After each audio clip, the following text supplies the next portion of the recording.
you got to a point where you didn't think it was worth living. No. So I just made a decision and took a whole bunch of pills and tried to kill myself. I'm going to share with you a little bit of my childhood, what I went through, and for me to come to what I am. So I have to go through the reality of being poor. We are from a poor background, so I was super poor. Sometimes we eat, sometimes we don't.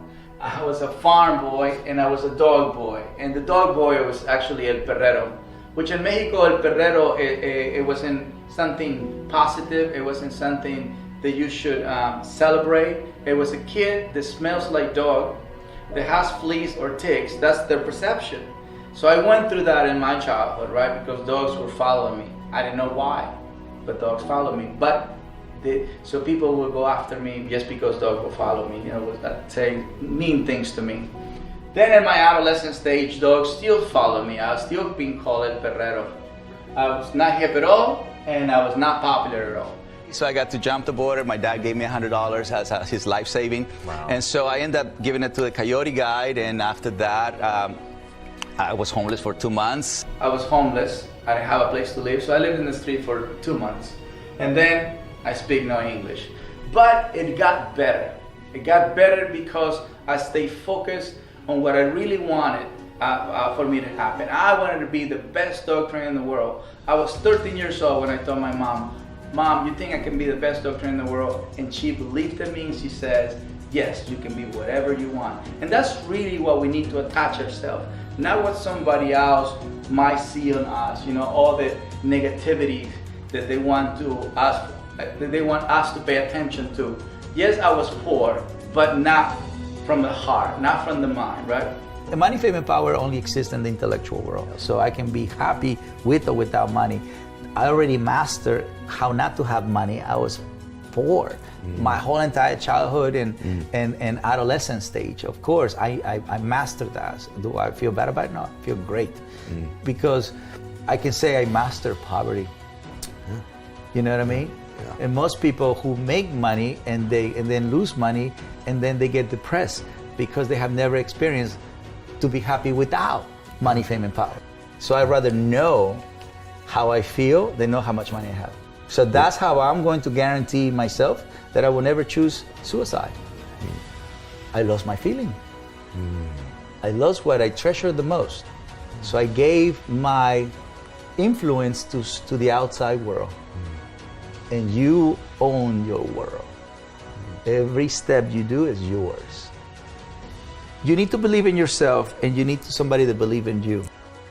When you declare something, that you have to do it around people who don't have a block, okay?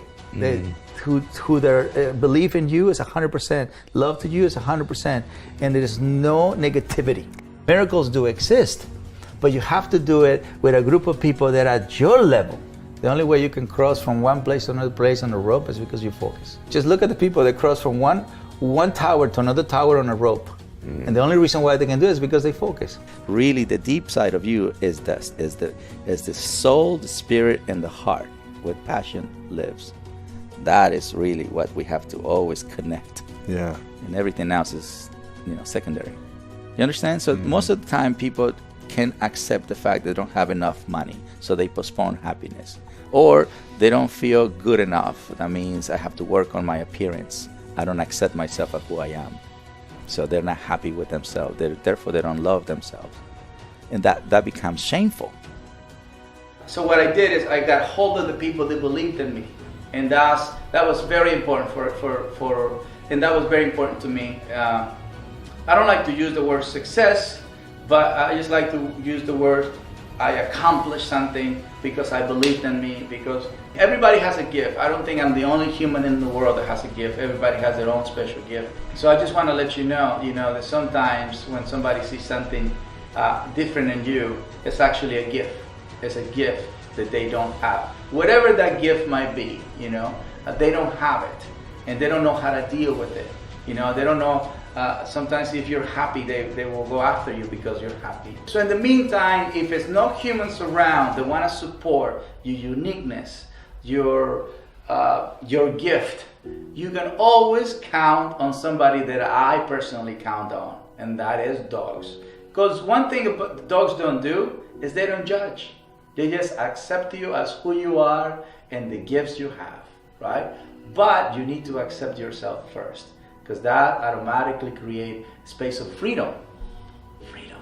A simple word, but has so much meaning. But again, it gets better. It gets absolutely better. I was called El Perrero. I was the dirty kid with dogs, and everything was wrong about me because dogs were following me, right? And so as you see, it got better. So trust, respect, and love is not so much for somebody else, is that you actually trust yourself, respect yourself, love yourself. You know what I mean? And most people have learned not to love themselves, not to trust themselves, not to respect themselves. Unfortunately, that is going to hurt your spirit. That's going to hurt your heart. So trust, respect, and love is definitely not something that you learn outside, but you master it inside. I like to have a purpose in life. I want to do something. I want to help. That's